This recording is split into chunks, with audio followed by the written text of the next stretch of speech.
Yo me imagino que al final voy a tener que apurarme porque el tiempo se me va a venir encima y yo lo voy a respetar.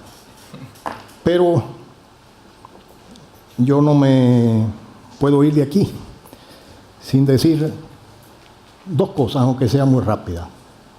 La primera ya la dijo Francisco. Yo vengo de la 8ª isla. Y aunque la gratitud más que causas tiene causantes, los causantes están aquí de una posibilidad que me ha permitido a mí venir por primera vez a esta isla, no a Canarias desde luego, y poder palpar mi gentilicio. Porque estas islas significan ni más ni menos que el Caribe llegue hasta las costas de África. Y como yo soy caribeño, y el Caribe, ese Mediterráneo nuestro, como decía Carlos Fuentes, más que un mar, es un sentimiento. Entonces, imagínese usted lo que me significa a mí, este humilde servidor, poder estar aquí esta tarde. Agradezco de todo corazón a Margarita Ramos, a nuestro director en Madrid, a todos los presentes, a don Jerónimo Saavedra, que me honra que esté esta tarde aquí con nosotros, que la gentileza de escucharme y no pierda cuidado que, aunque al final vaya un poquito más rápido, esto tenía que decirlo necesariamente. Muy bien. George Steiner decía que lo que no se puede nombrar no existe. Toda reflexión jurídica tiene que empezar por una precisión normativa, terminológica en este caso, que explique de qué vamos a hablar y de dónde viene un concepto que surge, curiosamente, de una memoria del director general de la OIT en 1999, a la sazón el primer latinoamericano que llegó a esa dignidad, don Juan Somavía. El mérito de la noción de trabajo decente, en mi opinión muy personal, no es el mérito de un concepto que no se hubiera pensado antes, por lo que voy a demostrar ahora.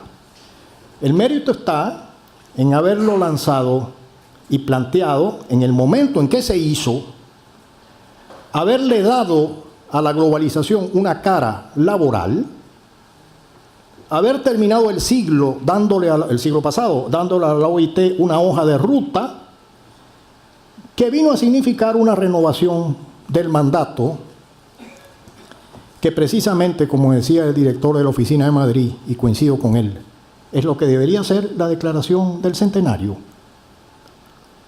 Yo concibo el centenario como el momento de renovación de un mandato en un tiempo histórico en que hay una verdadera crisis del multilateralismo, y esto es una opinión estrictamente personal, pero estoy absolutamente persuadido de eso. El director general dijo entonces que la finalidad primordial de la OIT era promover oportunidades para hombres y mujeres a propósito de que puedan conseguir un trabajo decente y productivo en condiciones de, y le ruego retener estos 4 términos, libertad, equidad, seguridad y dignidad humana.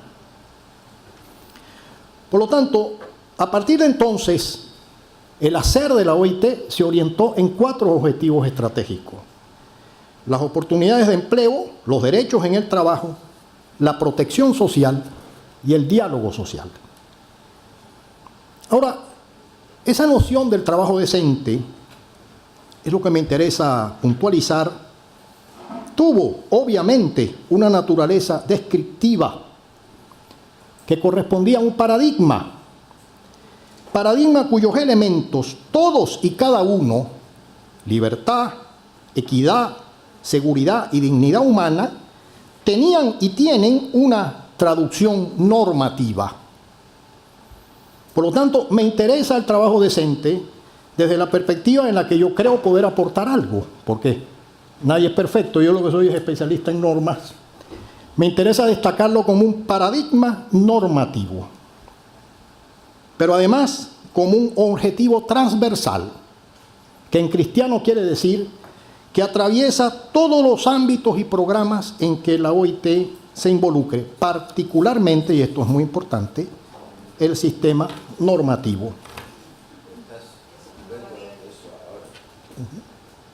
Muy bien. Ahora, esta historia, este concepto tiene un largo recorrido. Y este recorrido comenzó en Versalles. Eso es lo que nos va a reunir dentro de unos meses. Por eso es que se celebra el centenario. Y en el preámbulo de la Constitución de la OIT, que es un texto absolutamente inteligente, sin el cual posiblemente esta casa no hubiera llegado a este momento, entre otras cosas, porque a ese preámbulo se debe nada más y nada menos que la Declaración de Principios y Derechos Fundamentales de 1998, se dice al final que si una nación no adoptare un régimen de trabajo realmente humano, esta omisión constituirá un obstáculo a los esfuerzos de otras naciones que deseen mejorar la suerte de los trabajadores en sus propios países. Pero en 1944, esta organización adopta lo que para este servidor ha sido su más brillante y trascendental declaración en toda su vida centenaria, la Declaración de Filadelfia. Filadelfia, más que una declaración, para mí fue un espíritu. Esa declaración le permitió a la OIT esquivar la circunstancia que significó ni más ni menos que la Liga de las Naciones, junto a la cual había nacido la OIT en 1919, no perviviera al fin de la Segunda Guerra Mundial. Si esta organización no tuvo la suerte, no corrió la suerte de la Liga de las Naciones, fue por una declaración que se adopta a 10 días del desembarco aliado en Normandía, la Operación Overlord. Ni más ni menos esto quiere decir que los que le hicieron posible entendían que con base a ese mandato renovado, esta organización iba a jugar un papel importante, como lo jugó, en el proceso de reconstrucción de Europa y del mundo después de la Segunda Guerra Mundial. Y efectivamente, después del fin de la Segunda Guerra Mundial, hasta medianía de los años 70 del siglo pasado, como decía aquel autor francés, Jean Forastier, empezaron y recorrieron los 30 gloriosos. Esos 30 gloriosos fueron también años estelares para la OIT. Y permítame apenas un dato estrictamente normativo. La OIT tiene a la fecha 8 convenios fundamentales. 6 de esos convenios fundamentales, los 2 de libertad sindical, los 2 de igualdad de trato, el convenio 105 sobre el trabajo forzoso y el convenio 138 sobre la edad mínima para el trabajo, se adoptaron en el periodo de los 30 gloriosos. Un viejo convenio, el convenio 29, no pudo haberse adoptado porque es un convenio de 1930. Y un último se salió de los 30 gloriosos porque es relativamente reciente, el convenio 182 de 1999 sobre las peores formas de trabajo infantil. Bueno, pero esa noción tuvo un recorrido y logró institucionalizarse para la historia con una declaración que fue la declaración de 2008 sobre la justicia social para una globalización equitativa. Juan Somaví era todavía director general. Y esa declaración, la cuarta declaración de la OIT en su historia, dependiendo si la declaración del apartheid se toma como una de ellas, vino a institucionalizar el concepto del trabajo decente. Pero algo más, al año siguiente, y el profesor Rivero me corregirá, se acuerda el Pacto Mundial del Empleo, y en el Pacto Mundial del Empleo se fijó como un objetivo fundamental proveer una base acordada internacionalmente para políticas diseñadas para reducir el periodo entre recuperación económica y la recuperación económica, supongo, con oportunidades de trabajo decente. Pero ¿qué pasaba fuera de la OIT? ¿A qué le debe esta noción un tributo? Y cuando digo un tributo quiero decir porque hubo antecedente. Es esta curiosidad. Si usted va a la Ciudad de México y quiere ir al centro, posiblemente el taxista lo lleve por la avenida Artículo 123.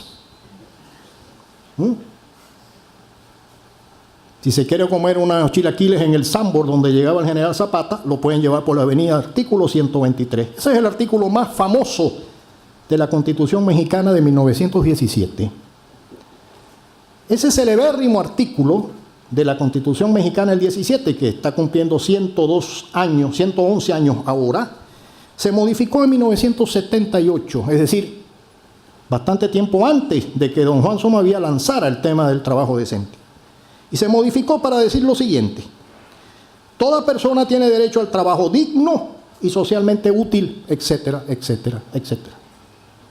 Ahora, esa pica en Flandes tuvo una consecuencia posterior a la memoria del director general de 1999 y de que pasara todo lo que mencioné, la Declaración sobre la Justicia Social Equitativa y el Pacto Mundial del Empleo. Y ese aterrizaje del concepto se dio nada más y nada menos que en la reforma de la Ley Federal del Trabajo de 2012. Esa fue una ley mítica para el derecho laboral latinoamericano, porque se adopta el mismo año que el Código Chileno de 1931, y con esas dos leyes, Chile por debajo y México por arriba, comenzó nada más y nada menos que la codificación del derecho laboral latinoamericano. Mire lo que dijo el artículo 2 de la reforma de la Ley Federal del Trabajo del 2012. Las normas de trabajo tienden a conseguir el equilibrio entre factores de producción y la justicia social, así como propiciar el trabajo digno o decente en todas las relaciones laborales.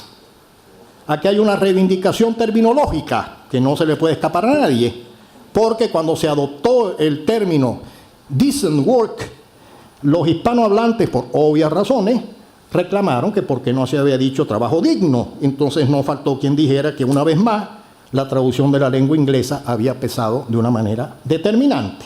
Pero bueno, como decía el profesor Romagnoli, los términos que tienen éxito es porque de ordinario lo merecen. Muy bien, pero en la OIT, en el sistema normativo de la OIT, evidentemente, y esto es lo que justifica decir, el director general no inventaba la idea del trabajo decente. La inteligencia que tuvo, y lo que yo debo reconocer como un modesto funcionario, es haber planteado el tema, cuándo lo planteó y cómo lo planteó. Porque el convenio 122 sobre la política de empleo, que es un viejo convenio, bueno, relativamente de 1964, dice en su artículo primero que todo miembro deberá formular y llevar a cabo como objetivo de mayor importancia una política activa destinada a fomentar el pleno empleo.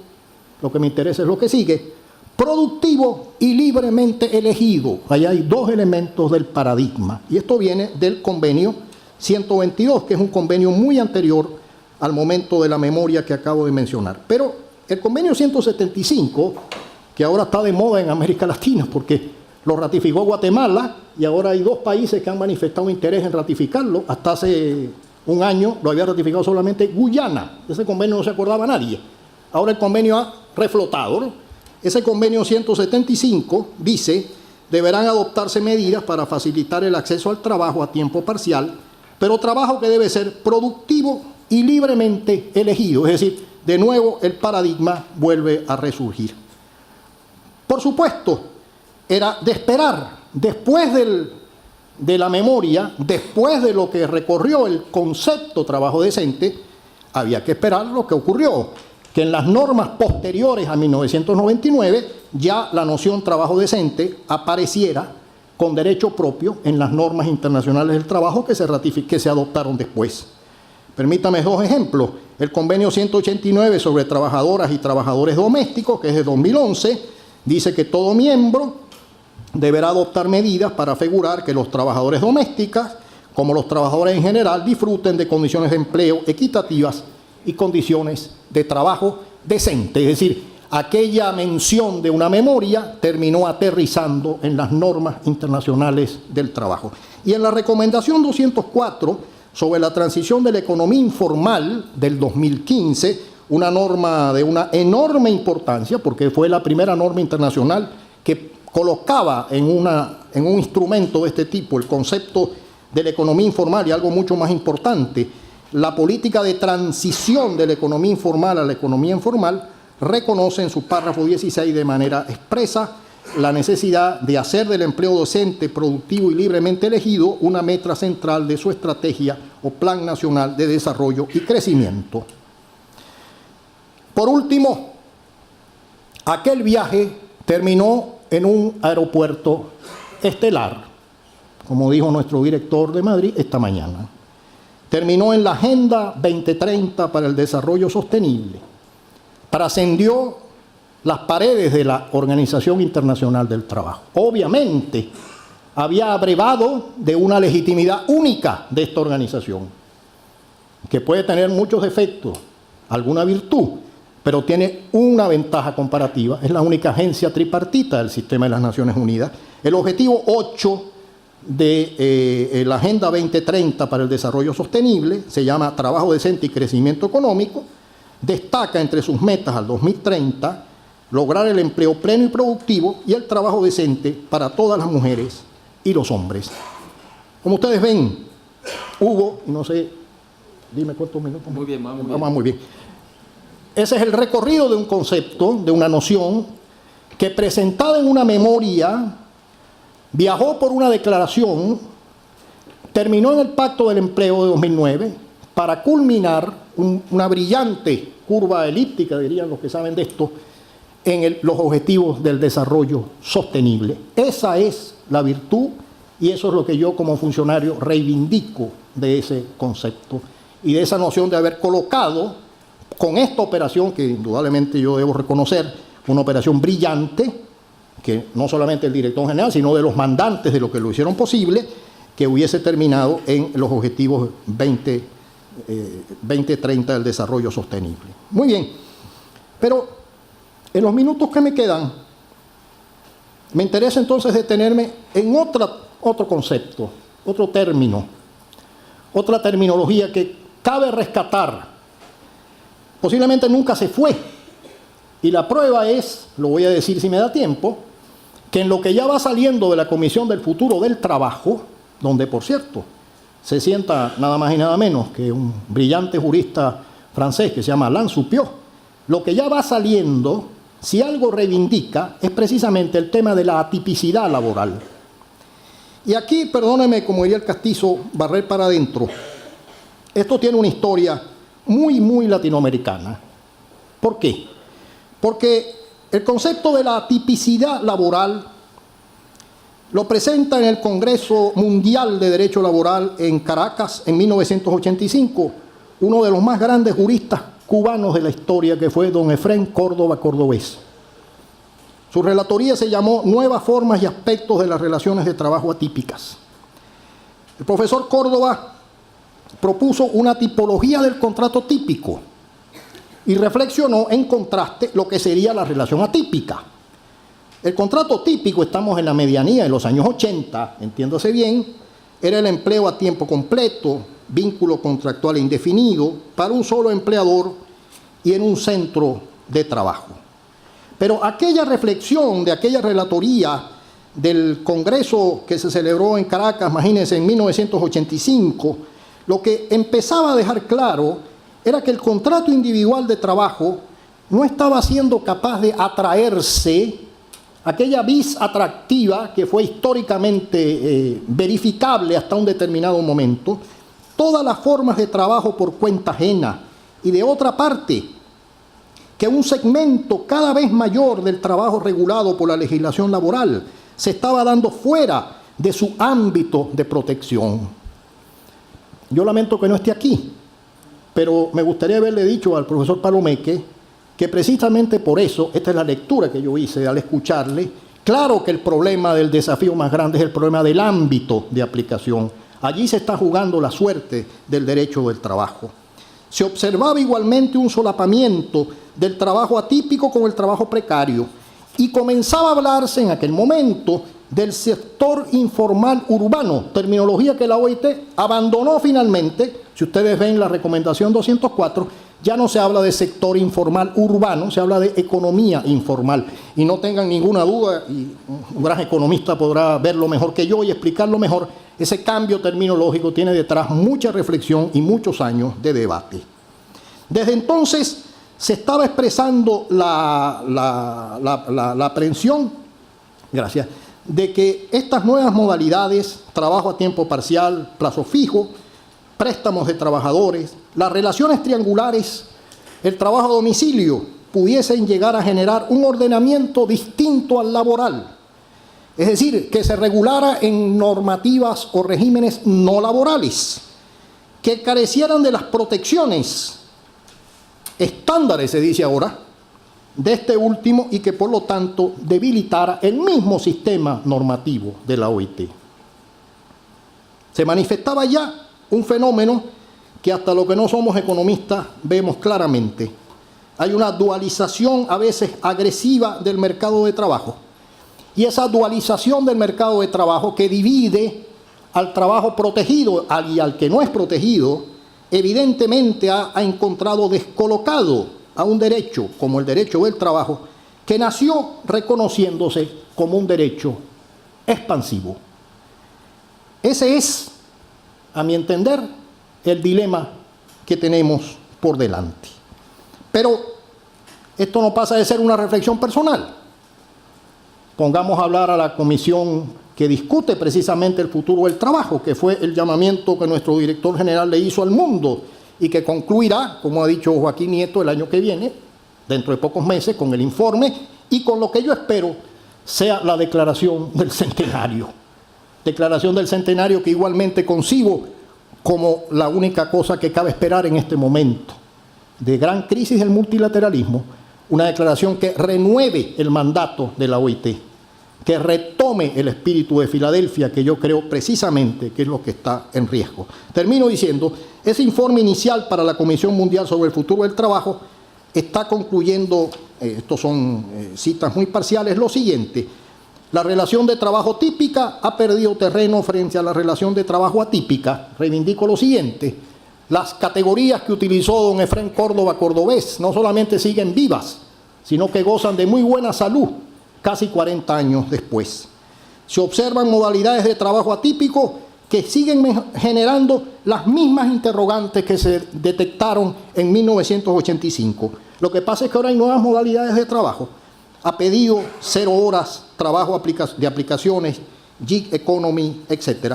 Los contratistas dependientes y trabajadores independientes que trabajan bajo esta modalidad no solamente ven matizada la relación de subordinación, sino que ven reducida agresivamente a veces el ámbito de su protección. El informe mundial inicial para la Comisión Mundial sobre el Futuro del Trabajo está detectando estos problemas que no voy a detenerme en ellos porque me imagino que ya el tiempo se me está terminando. Pero permítame colocarme en esta última lámina, que aquí ya, hasta aquí creo que voy a llegar. ¿Cuáles son esas perspectivas a futuro? ¿Cuáles son las tendencias que desafían al derecho laboral y al sistema normativo de la OIT? Les habla simplemente un funcionario que se ocupa de las normas.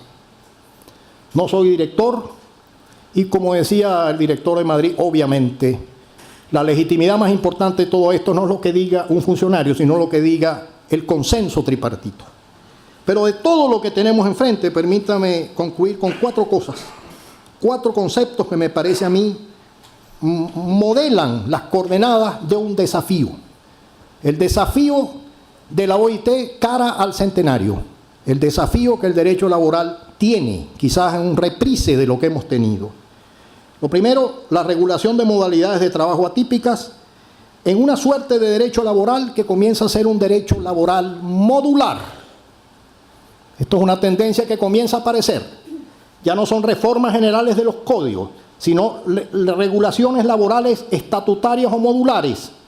Jóvenes, adultos mayores, microempresas, cooperativas a veces, es decir, derechos laborales y estatutos laborales modulares. La estrategia de transición de la economía informal a la formal, ese es el gran desafío, también para la OIT, y cuando digo la OIT digo para sus mandantes. Ese es el sentido de la recomendación 204. Pero permítame una lectura apenas puntual de esa recomendación desde el derecho laboral. El hilo conductor que lleva de la informalidad a la formalidad no es otro para este servidor que la relación de trabajo.